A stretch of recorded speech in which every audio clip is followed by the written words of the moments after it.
Suppressive Person Declares have become in the news recently, with Tony Ortega publishing a checklist that Scientology uses in order to create a suppressive person declare on somebody who is no longer in Scientology. Well, I'm going to read you my suppressive person declare. Stay tuned.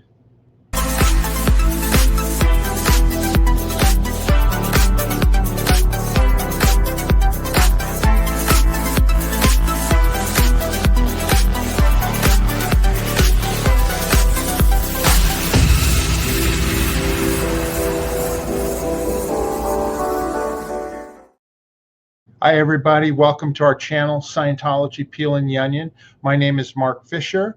I'm flying solo today on this one, and we're going to have Janice back on the next episode that we do.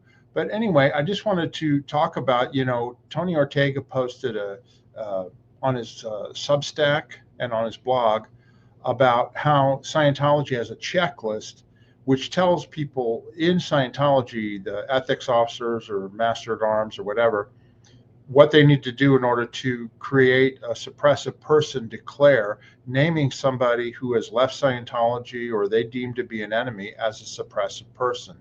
And I thought, I'm going to read my suppressive declare, and you guys can get an idea of what they are and what they look like.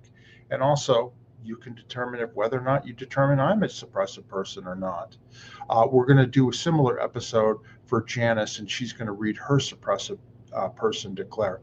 Now, my understanding is that the Scientology is not putting these things out anymore. They're not printing them on goldenrod. This is mine here. I've got it right here, and it's on goldenrod, and I've had it ever since I left Scientology. They sent it to me about 4 weeks after leaving in 1990. So, they were doing it then, but I don't know that they're doing it now. But we thought it would be informative to, read what the suppressive person declare is, and you can decide for yourself if whether or not you think that I'm a suppressive person, and whether or not I deserve to be attacked by Scientology. So we're going to go ahead and get started here. Let me do this first. Yeah, this is the top of my suppressive person declare issue, and suppressive person declare Mark Fisher. Now, before I read the issue to you, I'm going to talk to you a little bit about my background at that time, okay? Because this is when I was a young man. And forgive the glasses because I'm getting old so that I can actually read. But I want to tell you a little bit about my background for those of you who have not watched any of the videos on my channel. I got involved in Scientology when I was 14 years old in the 1970s. My father got me into Scientology. He was in. He was a retired naval officer and read Dianetics and got involved in Scientology. He thought it would help me. And so when I was 14, I did my first training courses and then actually got Scientology auditing or processing. And I went all the way up to grade 4 on the Scientology grade chart. And when I graduated high school in 1976, I decided to join the Sea Organization. I thought this was a way to help mankind. I was a true believer. I'd made tremendous change from the different auditing and processing and training that I had done as a teenager. So I joined the Sea Organization. I was devoted to L. Ron Hubbard, and my goal was to work for L. Ron Hubbard. He was still alive in that time period in 1976. So I'm not going to go through my whole history in the Sea Organization, okay? But I did rise through the ranks. I was a high school graduate, which was kind of uncommon with a lot of the people. And I did eventually get into the Commodore's Messenger organization after various different positions at the Flag Land Base in Clearwater, Florida. And then I became a highly trained executive. And also I was highly trained as a data series evaluator. And then I rose to the point where I actually was the person that was approving all of the evaluations by Scientology management that ran all the organizations around the world. And I was only like 23 years old at that time. And I did very well at that. And Scientology was actually booming and expanding it during that time period. I got promoted to be in charge of the entire unit that approved all of management's issues and telexes and any kind of communication to Scientology. From there, I was brought to the secret base location in Gilman Hot Springs, California. And I was there for several years, working first in Religious Technology Center before David Miscavige took it over. And then in around 1984, I was put in charge of a new office that was set up to help and to service David Miscavige in his position. And he was a special project operator at the time, and he was doing a bunch of special things like the reorganization of the Guardian's office and setting up of author services, the for-profit corporation for Hubbard in LA. But he also ran everything in Scientology. Hubbard was in hiding during this time period, as many people know. He was hiding out from the IRS and from the US government in lawsuits. And Miscavige was given the job of getting what was called an all clear to get rid of all of the lawsuits against Hubbard, because he wanted to come back to this location in Gilman Hot Springs in order to be able to direct his training films that he wanted to do. Okay. He had set up an organization there to do the Scientology technical training films. The other thing he wanted to do was record more lectures and mix his different audio lectures and that type of thing. And this is Hubbard here. You can see him with his headphones on. I, as part of the office that worked directly for David Miscavige, we handled, I was basically his right-hand man up there at Gilman Hot Springs. I had to set up and be responsible for getting all of the audio production lines, meaning the equipment set up and approved by David Miscavige and Hubbard, so that it would be ready for his use, Hubbard's, when he came back to the base. Okay. I also was responsible for the cine, the filming crew, getting them manned up. I put together a lot of their training materials, and I had to get those approved as well.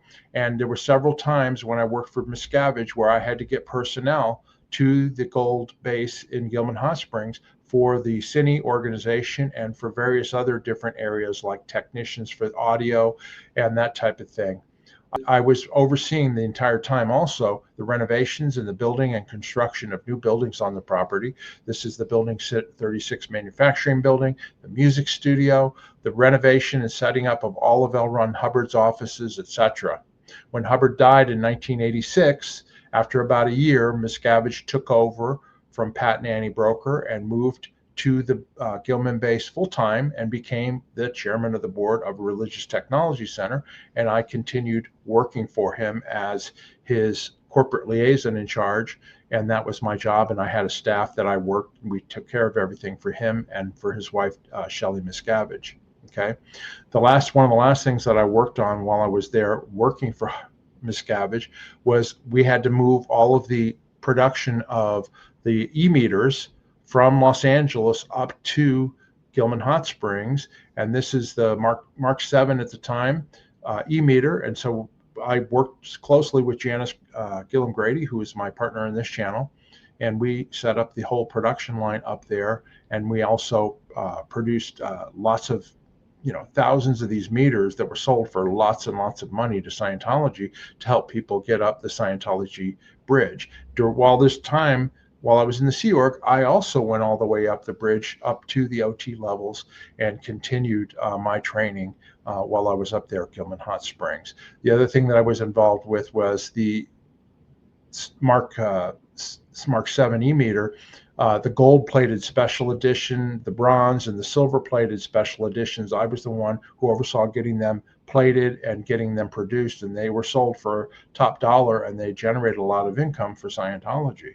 So these were the type of things that I was doing, okay, for David Miscavige. This is him during that time period. This is at the LRH death event in 1986. I was working for him at the time, and this is one of the first times that the public actually saw him as the leader of, or not the leader, but as the face of Scientology. He was not the leader at that time yet, okay?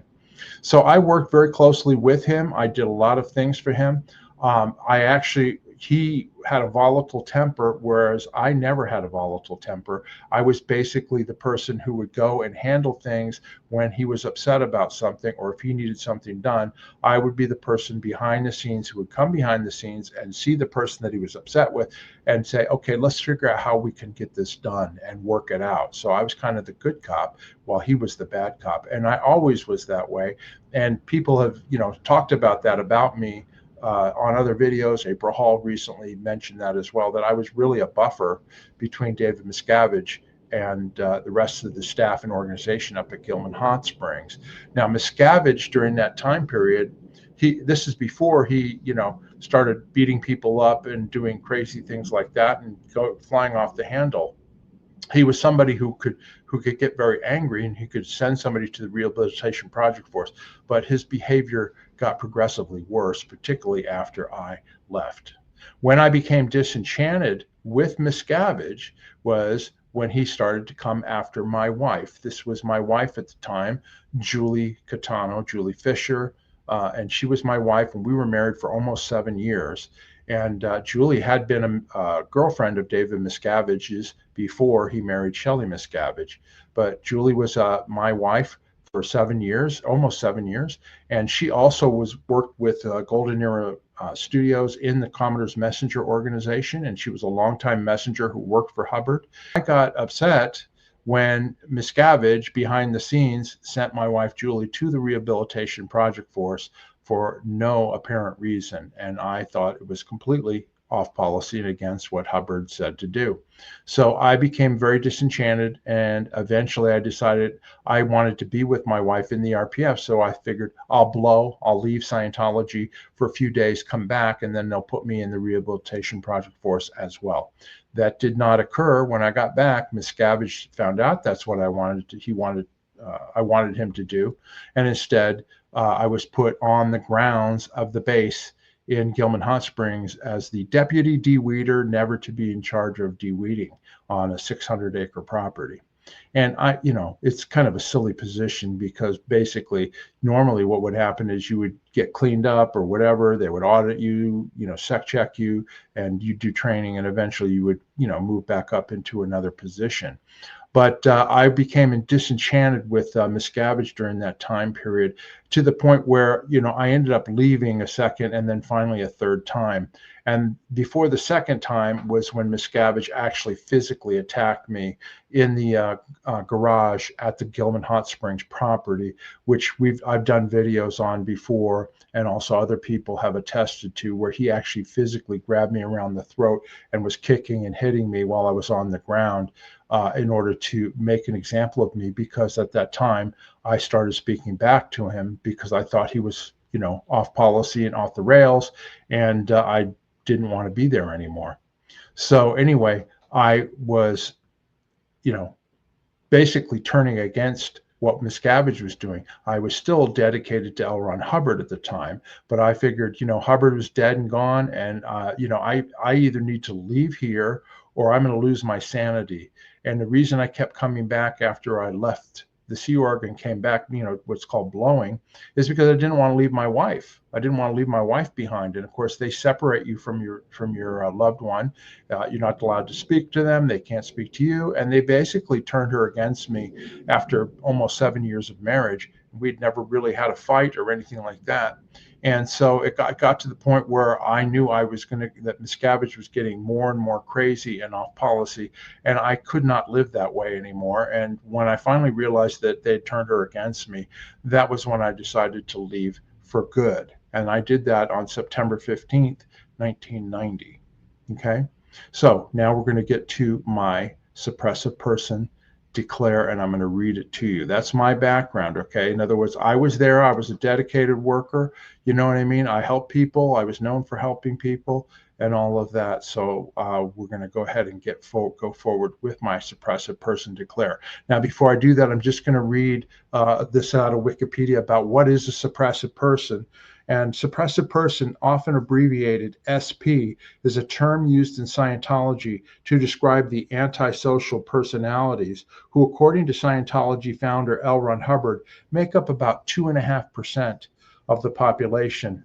A statement on the Church of Scientology website describes this group as including notorious historic figures such as, I'm not going to mention, but some guy who started World War II over in Germany. Okay.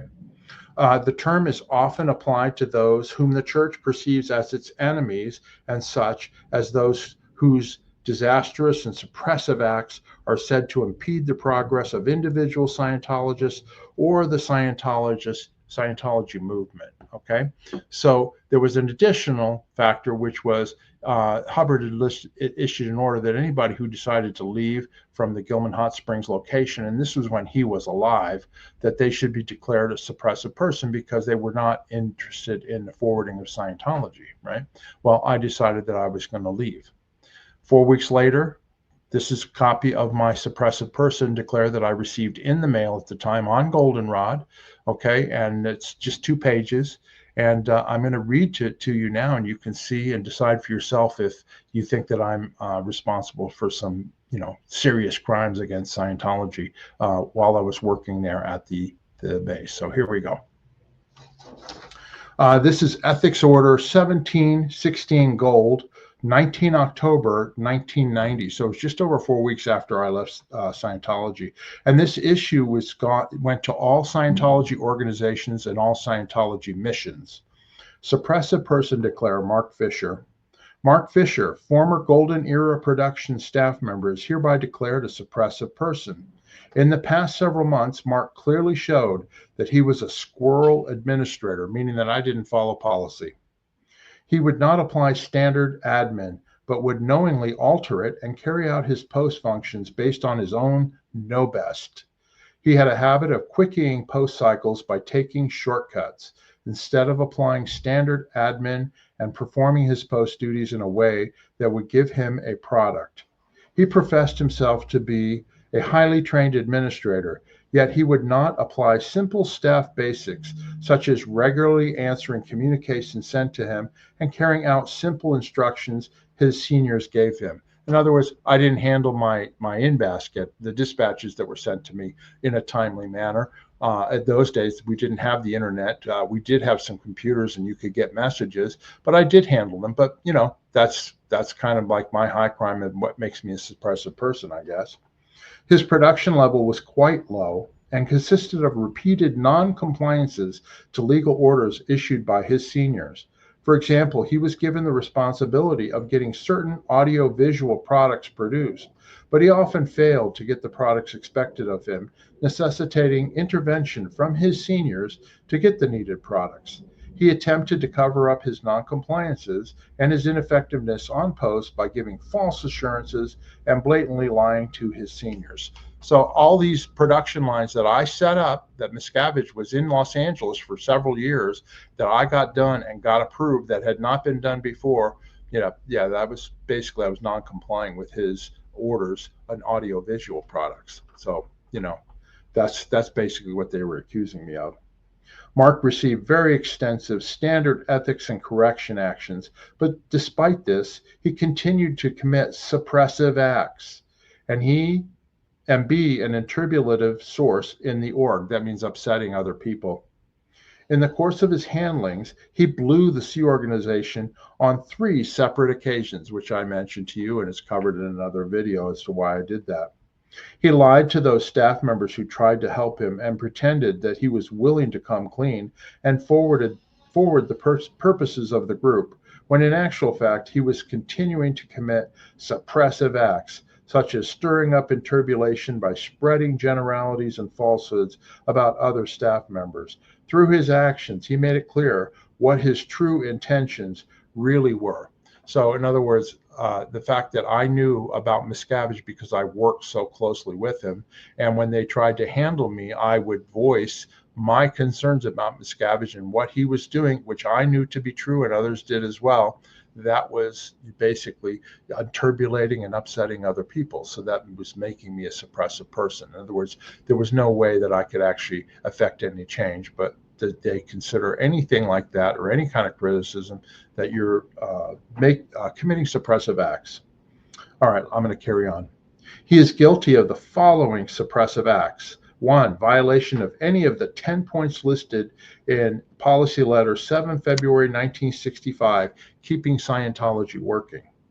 2, where a person is secretly planning to leave and making private preparations to do so without informing the proper terminals in an org, and does leave, blow, and does not return within a reasonable length of time, an automatic declare is to be issued. Should any monies or organizational property be found to be missing in consequence, action is to be taken on criminal charges. Okay. When I finally left the third time, they had all my stuff. They had my car. They had all of my personal belongings and all that.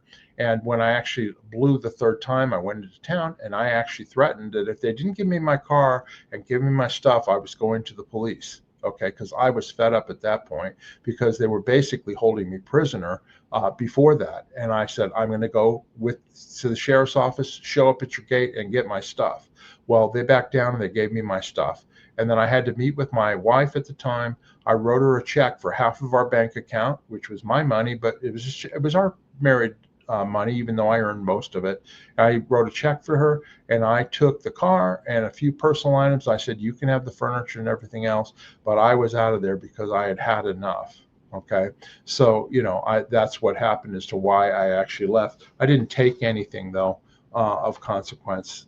As a matter of fact, they went through all of my things and they took all of my photographs, anything that I owned that had like Sea Org symbols on it. They took my gold RTC ring that I paid for. I paid like $600 or $700 for, and they just took it.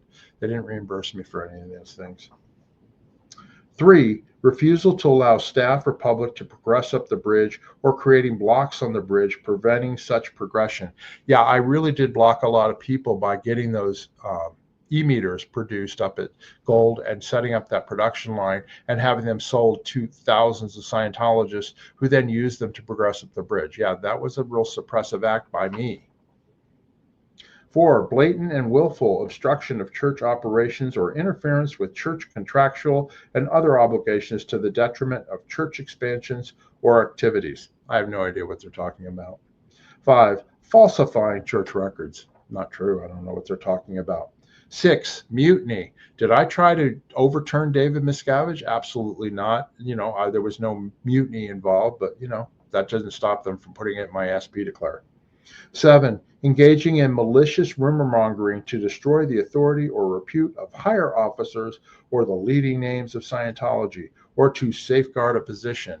Okay, so basically they're saying that I was basically saying bad things about David Miscavige to others. That wasn't true. I was talking to the people that were trying to handle me to stay, people like Greg Wilhair and people in the RTC and that type of thing. And I told them the truth about what was going on with Miscavige and with the handlings that were going on that I didn't agree with. And that is talking bad about somebody else. So you are now considered a suppressive person.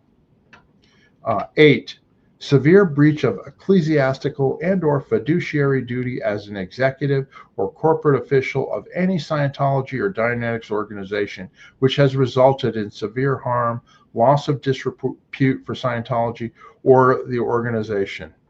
Whatever.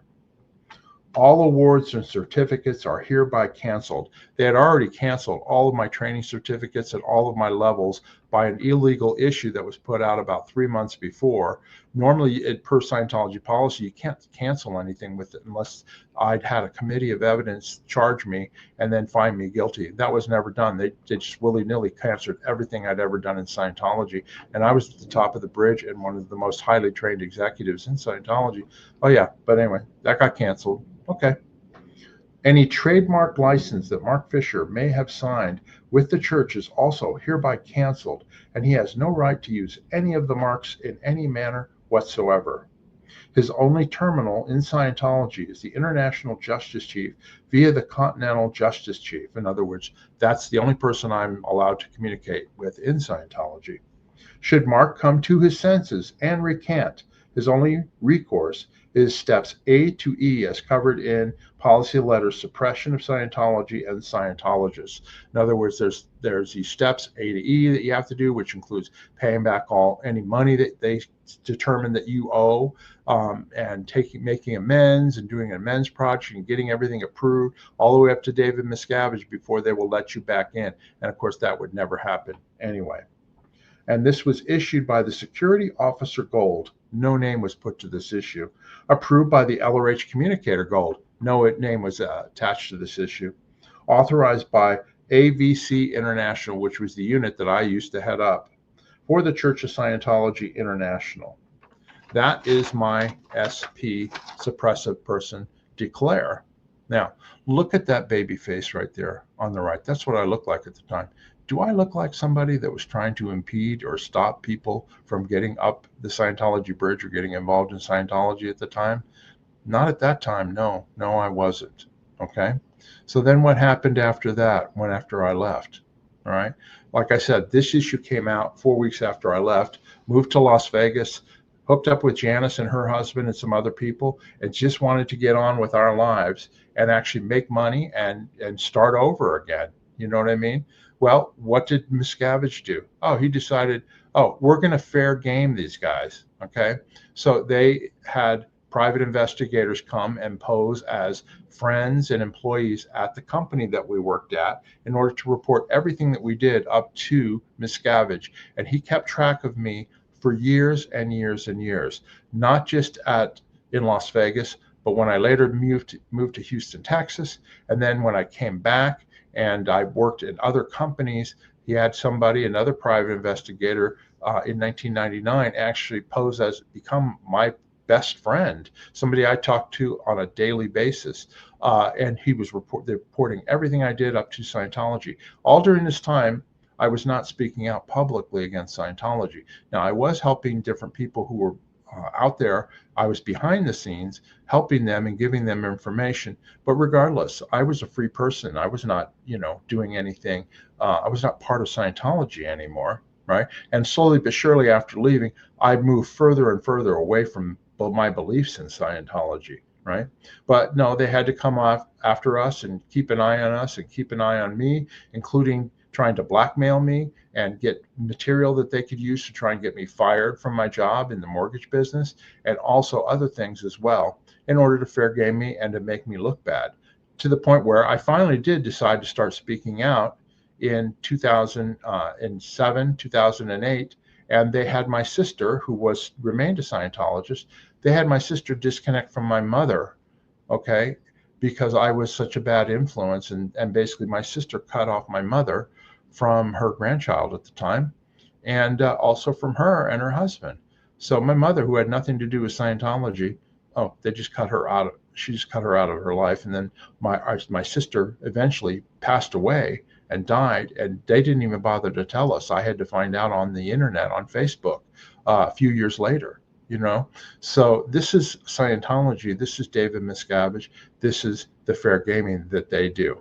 And I am not afraid to speak out about Scientology any longer. I have nothing to lose. As a matter of fact, Janice and I started this channel 2 years ago, and we've done over 300 videos, and we interview people who used to be in Scientology, tell the history of Scientology, tell the abuse stories that they experienced, many of which we'd never heard before. Okay, but that's what I've been doing all during this time. Meanwhile, in my professional life, since leaving Scientology, I have helped hundreds of people buy houses, live the American dream, refinance their houses, get rid of their debt, and help many, many people. I've helped friends. I've been the person that people can rely on and trust to, help them out when they're in need. So I ask you, am I a suppressive person? Is that what you think I am? A suppressive person? Now, as far as Scientology is concerned, because I speak out and I do these shows and all that, oh my God, he's speaking badly about Scientology. He's a suppressive person. Okay. All right. If that's what they want to do and consider that, fine. I have no problem with that. But I am not somebody who is out here to hurt people and to, stop them, right? If somebody wants to believe in Scientology, that's fine with me. I don't care about your beliefs or your faith. All right. I just care about abusive things that are done to children, to Scientologists, to non-Scientologists. That is not the way that a church operates and should, live. Right? They should be there to help people, and that was the purpose, and that's why I got involved in Scientology in the first place, to help people. That was my purpose and is my purpose in life, to help others. Okay, and live a good life and enjoy my life at the same time. So that's what I have been doing since I left Scientology.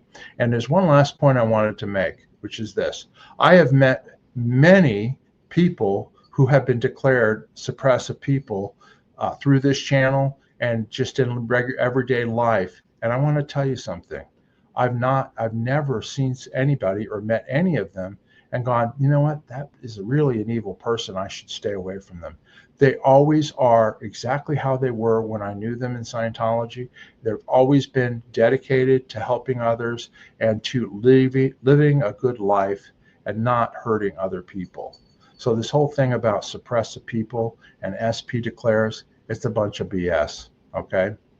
Anyway, I hope you enjoyed this episode. Please subscribe to our channel and hit that like button and notification button. And we're going to do the same thing. We're going to go over Janice's SP Declare so you get an idea of what suppressive people or suppressive person declares are in Scientology with real life examples. In the meantime, if you're interested, we ask that you become a member of our channel. And it's a voluntary way for viewers to contribute to the channel and to help us in doing these videos, right? You can become appealing supporter is the lowest level of membership. It's just $3.99 per month. There's no contract. You can cancel at any time. And that's just basic support. And we appreciate any supporters that want to become appealing supporter. We have a second level, which is appealing professional. That's $9.99 per month, no contract, cancel anytime. And then finally, if you're really inclined, you can become appealing master. It's $19.99 per month. There's no contract, cancel anytime. As you get autographed copies of Janice's book as part of membership and other things as well. But we just want to say, we appreciate everybody who is a member of our channel right now. If you're interested in becoming a member, right next to the subscribe button on our channel page, there's a button that says join. You just click on that join button, and there's a short little video that I did that explains membership. And then if you're so inclined, you can become a member of our channel and support us. And we greatly, greatly appreciate it. Thank you very much. I want to thank everybody here. If you've got any questions or comments or anything about what I talked about on this show, please go down to the comments section down below. Janice and I read them all, and I will answer them. Okay. And again, another way you can support us is buy us a coffee. There's a link in the description down below, and all you have to do is click on that and follow the instructions on that. And that's another way that you can help us continue to tell stories about Scientology and its history, its abuses, and reforming Scientology as needed. That's the show for today. I hope you enjoy it. It's a short one, but I appreciate you watching. And until next time, everybody, bye-bye.